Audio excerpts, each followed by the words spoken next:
Chapter 1. I spent the last afternoon of before constructing one 10,000th scale replica of the Empire State Building from boxes of adult diapers. It was a thing of beauty, really, spanning 5 feet at its base and towering above the cosmetics aisle, with jumbos for the foundation, lights for the observation deck, and meticulously stacked trial sizes for its iconic spire. It was almost perfect, minus one crucial detail. "You used Never Leak," Shelley said, eyeing my craftsmanship with a skeptical frown. "The sales on Stay Tight." Shelley was the store manager, and her slumped shoulders and dour expression were as much a part of her uniform as the blue polo shirts we all had to wear. "I thought you said Never Leak," I said, because she had. "Stay Tight," she insisted, shaking her head regretfully, as if my tower were a crippled racehorse and she was the bearer of the pearl-handled pistol. There was a brief but awkward silence in which she continued to shake her head and shift her eyes from me to the tower and back to me again. I stared blankly at her, as if completely failing to grasp what she was passive-aggressively implying. "Oh," I finally said. "You mean you want me to do it over?" "It's just that you used Never Leak," she repeated. "No problem. I'll get it started right away." The toe of my regulation black sneaker, I nudged a single box from the tower's foundation. In an instant, the whole magnificent structure was cascading down around us, sending a tidal wave of diapers crashing across the floor, boxes caromming off the ledges of startled customers, skidding as far as the automatic door, which slid open, letting in a rush of August heat. Shelley's face turned the color of ripe pomegranate. She should have fired me on the spot, but I knew I'd never be so lucky. I'd been trying to get fired from Smart 8 all summer, and had proved next to be impossible. I came in late repeatedly, and with the flimsiest of excuses, made shockingly incorrect change, even misshoveled things on purpose, stocking lotions among laxatives and birth control with baby shampoo. Rarely had I worked so hard at anything, and yet no matter how incompetent I pretended to be, Shelley stubbornly kept me on the payroll. Let me qualify my previous statement. It was next to impossible for me to get fired from Smart 8. Any other employee would have been out the door a dozen minor infractions ago. It was my first lesson in politics. There are 3 Smart 8s in Englewood, the small, somnolent beach town where I live. There are 27 in Sarasota County and 115 in all of Florida, spreading across the state like some untreatable rash. The reason I couldn't be fired was that my uncles owned every single one of them. The reason I couldn't quit was that working at Smart 8 as your first job had long been a hallowed family tradition. All my campaign of self-sabotage had earned me was an unwinnable feud with Shelley and the deep and abiding resentment of my coworkers, who, let's face it, were going to resent me anyway, because no matter how many displays I knocked over or customers I shortchanged, one day I was going to inherit a sizable chunk of the company, and they were not. Wading through the diapers, Shelley poked her finger into my chest and was about to say something dour when the PA system interrupted her. "Jacob, you have a call on line 2. Jacob, line 2. She glared at me as I backed away, leaving her pomegranate-faced amid the ruins of my tower. The employee lounge was a dank, windowless room where I found the pharmacy assistant, Linda, nibbling a crustless sandwich in the vivid glow of the soda machine. She nodded at a phone screwed to the wall. "Line 2's for you." Whoever it sounds freaked. I picked up the dangling receiver. "Jacob, is that you?" "Hi, Grandpa Portman." "Jacob, thank God. I need my key. Where's my key?" He sounded upset, out of breath. "What key?" "Don't play games," he snapped. "You know what key." "You probably just misplaced it." "Your father put you up to this," he said. "Just tell me. He doesn't have to know." "Nobody put me up to anything." I tried to change the subject. "Did you take your pills this morning?" "They're coming for me. Understand? I don't know how they found me after all these years, but they did. What am I supposed to fight with them? The goddamn butter knife?" It wasn't the first time I'd heard him talk like this. My grandfather was getting old, and frankly, he was starting to lose it. The signs of his mental decline had been subtle at first, like forgetting to buy groceries or calling my mother by my aunt's name. But over the summer, his encroaching dementia had taken a cruel twist. The fantastic stories he'd invented about his life during the war, the monsters, the enchanted island, had become completely oppressively real to him. He'd been especially agitated the last few weeks, and my parents, who feared he was becoming a danger to himself, were seriously considering putting him in a home. For some reason, I was the only one who received these apocalyptic phone calls from him.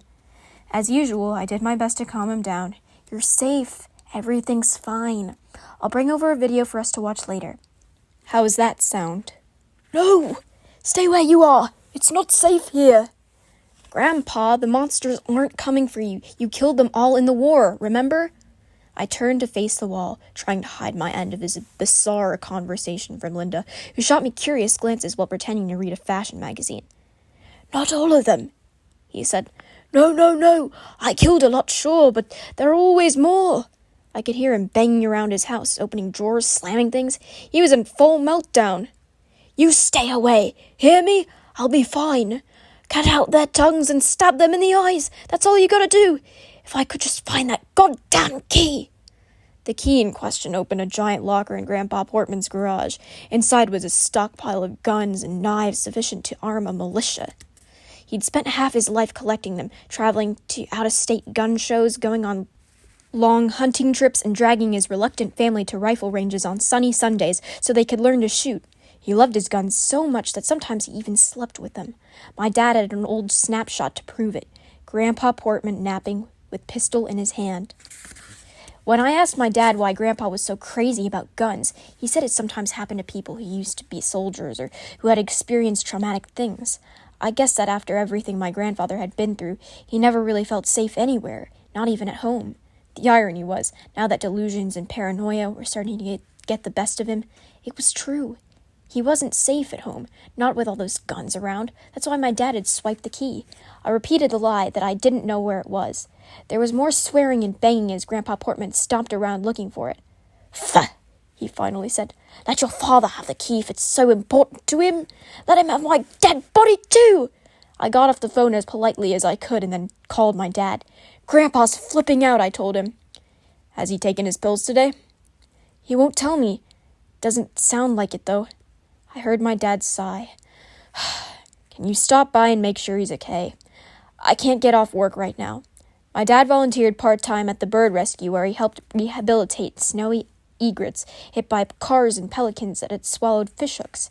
He was an amateur ornithologist and a wannabe nature writer, with a stack of unpublished manuscripts to prove it, which are real jobs only if you happen to be married to a woman whose family owns 115 drugstores. Of course, mine was not the realest of jobs either, and it was easy to ditch whenever I felt like it. I said I would go. Thanks, Jake. I promise we'll get this grandpa stuff sorted out soon, okay?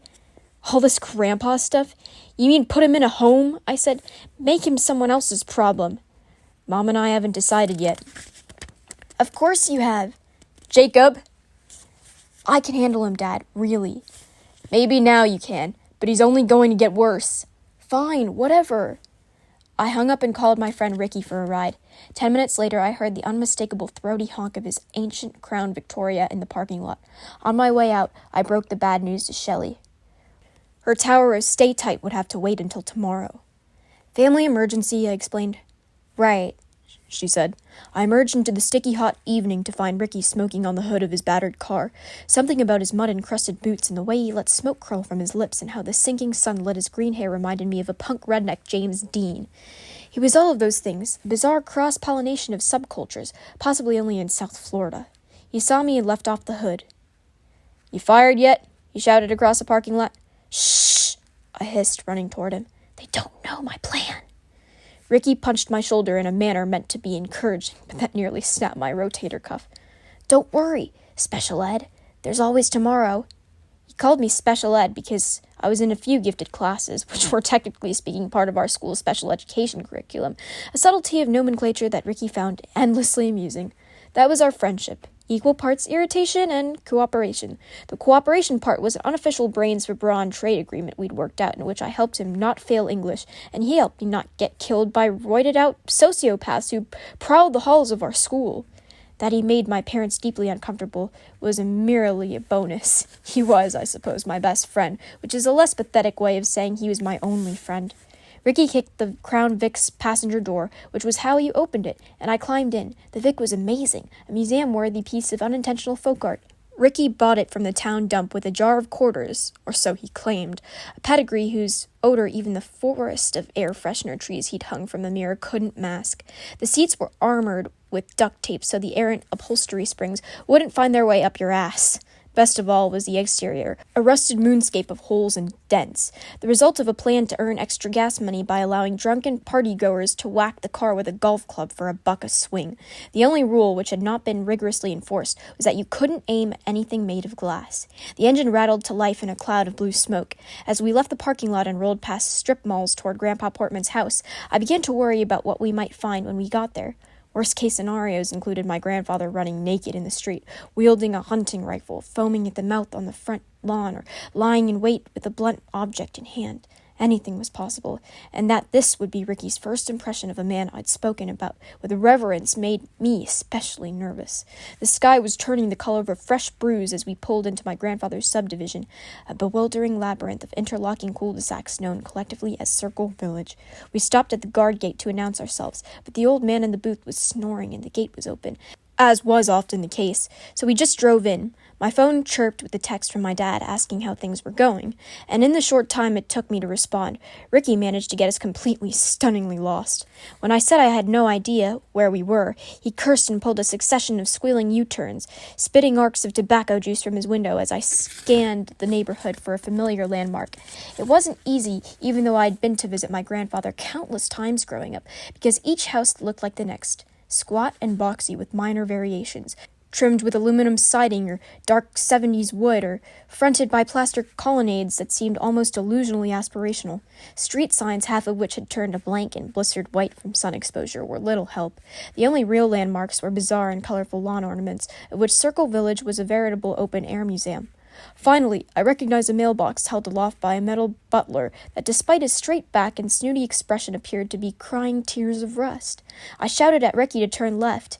The Vic's tires screeched, and I was flung against the passenger door. The impact must have jarred something loose in my brain, because suddenly the directions came rushing back to me. Right at the Flamingo Orgy, left at the multi-ethnic roof Santas, straight past the pissing cherubs. When we passed the cherubs, Ricky slowed to a crawl and peered doubtfully down my grandfather's block. There was not a single porch light on, not a TV glowing behind a window, not a town car in a carport. All the neighbors had fled north to escape the punishing summer heat, leaving yard gnomes to drown in lawns gone wild and hurricane shutters shut tight, so that each house looked like a little pastel bomb shelter. Last one on the left, I said. Ricky tapped the accelerator, and we spurred down the street. At the 4th or 5th house, we passed an old man watering his lawn. He was bald as an egg and stood in a bathrobe and slippers, spraying the ankle-high grass. The house was dark and shuttered like the rest. I turned to look, and he seemed to stare back, though he couldn't have. I realized with a small shock, because his eyes were perfectly milky white. That's strange. I thought Grandpa Portman never mentioned that one of his neighbors was blind. The street ended at a wall of scrub pines, and Ricky hung a sharp left into my grandfather's driveway. He cut the engine, got out, and kicked my door open. Our shoes hushed through the dry grass to the porch. I rang the bell and waited. A dog barked somewhere, a lonely sound in the muggy evening. When there was no answer, I banged on the door, thinking maybe the bell had stopped working. Ricky swatted at the gnats that had begun to clothe us. "Maybe he stepped out," Ricky said, grinning. "Hot date?" "Go ahead and laugh," I said. "He's got a better shot than we do any night of the week. This place is crawling with eligible widows." I joked only to calm my nerves. The quiet made me anxious. I fetched the extra key from its hiding place in the bushes. "Wait here." "Hell, I am. Why?" "Because you're 6'5" and have green hair, and my grandfather doesn't know you, and he owns lots of guns." Ricky shrugged and stuck another wad of tobacco in his cheek. He went to stretch himself on a lawn chair as I unlocked the front door and stepped inside. Even in the fading light, I could tell the house was a disaster. It looked like it had been ransacked by thieves. Bookshelves and cabinets had been emptied, the knickknacks and large print Reader's Digest that had filled them thrown across the floor. Couch cushions and chairs were overturned. The fridge and freezer doors hung open, their contents melting into sticky puddles on the linoleum.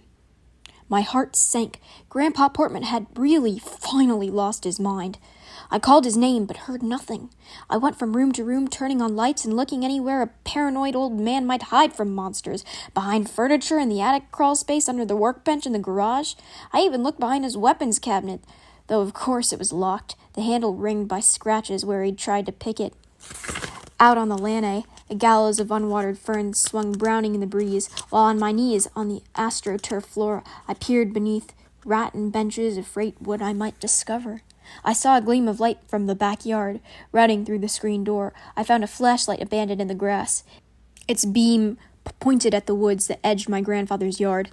A scrubby wilderness of sawtooth palmettos and trash palms that ran for a mile between Circle Village and the next subdivision, Century Woods. According to local legend, the woods were crawling with snakes, raccoons, and wild boars. When I pictured my grandfather out there, lost and raving in nothing but his bathrobe, a black feeling welled up in me. Every other week, there was a news story about some geriatric citizen tripping into a retention pond and being devoured by alligators. The worst-case scenario wasn't hard to imagine. I shouted for Ricky, and a moment later he came tearing around the side of the house. Right away, he noticed something I hadn't. A long, mean-looking slice in the screen door. He let out a low whistle. "That's a hell of a cut. Wild pig could have done it, or a bobcat, maybe. You should see the claws on them things." A peal of savage barking broke out nearby. We both started, then traded a nervous glance. "Or a dog," I said. The sound triggered a chain reaction across the neighborhood, and soon barks were coming from every direction. "Could be," Ricky said, nodding. "I got a .22 in my truck. You just wait." And he walked off to retrieve it. The barks faded and a chorus of night insects rose up in their place, droning and alien. Sweat trickled down my face. It was dark now, but the breeze had died, and somehow the air seemed hotter than it had all day. I picked up the flashlight and stepped toward the trees. My grandfather was out there somewhere. I was sure of it. But where? I was no tracker, and neither was Ricky, and yet something seemed to guide me anyway. A quickening in the chest, a whisper in the viscous air, and suddenly I couldn't wait another second. I tromped into the underbrush like a bloodhound scenting an invisible trail. It's hard to run in a Florida woods, where every square foot not occupied by trees is bristling with thigh-high palmetto spears and nets of entangling skunk vine, but I did my best, calling my grandfather's name and sweeping my flashlight everywhere. I caught a white glint out of the corner of my eye and made a beeline for it, but upon closer inspection, it turned out to be just a bleached and deflated soccer ball I'd lost years before. I was about to give up and go back for Ricky when I spied a narrow corridor of freshly stomped palmettos not far away. I stepped into it and shone my light around. The leaves were splattered with something dark. My throat went dry. Steeling myself, I began to follow the trail. The farther I went, the more my stomach knotted, as though my body knew what lay ahead and was trying to warn me. And then the trail of the flattened brush widened out, and I saw him. My grandfather lay face down in a bed of creeper, his legs sprawled out, and one arm twisted beneath him, as if he'd fallen from a great height. I thought surely he was dead. His undershirt soaked with blood, his pants were torn, and one shoe was missing. For a long moment I just stared, the beam of my flashlight shivering across his body. When I could breathe again, I said his name, but he didn't move. I sank to my knees and pressed the flat of my hand against his back. The blood that soaked through was still warm. I could feel him breathing ever so shallowly. I slid my arms under him and rolled him onto his back. He was alive, though just barely, his eyes glassy, his face sunken and white. Then I saw the gashes across his midsection and nearly fainted. They were wide and deep and clotted with soil, and the ground where he'd laid was muddy from blood. I tried to pull the rags of his shirt over the wounds without looking at them. I heard Ricky shout from the backyard, "I'm here!" I screamed, and maybe I should have said more like danger or blood, but I couldn't form the words. All I could think was that grandfathers were supposed to die in beds in hushed places humming with machines, not in heaps on the sodden reeking ground with ants marching over them. A brass letter open clutched in one trembling hand. A letter opened. That was all he'd had to defend himself. I slid it from his finger, and he grasped helplessly at the air, so I took his hand and held it. My nail-bitten fingers twinned with his, pale and webbed with purple veins. "I have to move you," I told him, sliding one arm under his back and another under his legs. I began to lift, but he moaned and went rigid, so I stopped. I couldn't bear to hurt him. I couldn't leave him either, and there was nothing to do but wait. So I gently brushed loose soil from his arms and face and thinning white hair. That's when I noticed his lips moving. His voice was barely audible, something less than a whisper. I leaned down and put my ear to his lips. He was mumbling, fading in and out of lucidity, shifting between English and Polish. "I don't understand," I whispered. I repeated his name, and until his eyes seemed to focus on me, and then he drew a sharp breath and said, quietly but clearly, "Go to the island, Jakob. Here it's not safe." It It was the old paranoia. I squeezed his hand and assured him we were fine. He was going to be fine. That was twice in one day that I'd lied to him. I asked him what happened, what animal had hurt him, but he wasn't listening. "Go to the island," he repeated. "You'll be safe there. Promise me." "I will. I promise." What else could I say? "I thought I could protect you," he said. "I thought I should have told you a long time ago." I could see the life going out of him. "Told me what?" I said, choking back tears. "There's no time," he whispered. Then he raised his head off the ground, trembling with the effort, and breathed into my ear. "Find the bird in the loop on the other side of the old man's grave, September 3rd, 1940. I nodded, but he could see that I didn't understand. With his last bit of strength, he added, "Emerson, the letter. Tell them what happened, Jacob." With that, he sank back, spent and fading. I told him I loved him, and then he seemed to disappear into himself, his gaze drifting past me into the sky, bristling now with stars. A moment later, Ricky crashed out of the underbrush. He saw the old man limp in my arms and fell back a step. "Oh, man. Oh, Jesus. Oh, Jesus," he said, rubbing his face with his hands. And as he babbled about finding a pulse and calling the cops and "Did you see anything in the woods?" and the strangest feeling came over me, I let go of my grandfather's body and stood up, every nerve ending tingling with an instinct I didn't know I had. There was something in the woods, all right. I could feel it. There was no moon and no movement in the underbrush but our own, and yet somehow I knew just when to raise my flashlight and just where to aim it.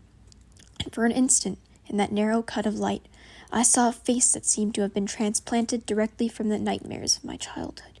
It stared back with eyes that swam in dark liquid, furrowed trenches of carbon-black flesh loose on its hunched frame, its mouth hinged open grotesquely so that a mass of long eel-like tongues could wiggle out.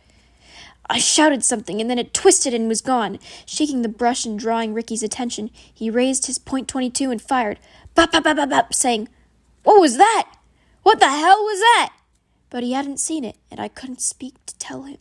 Frozen in place as I was, my dying flashlight flickering over the blank woods. And then I must have blacked out because he was saying, "Jacob, Jake, hey Ed, are you where are you, what?" And that was the last thing I remember.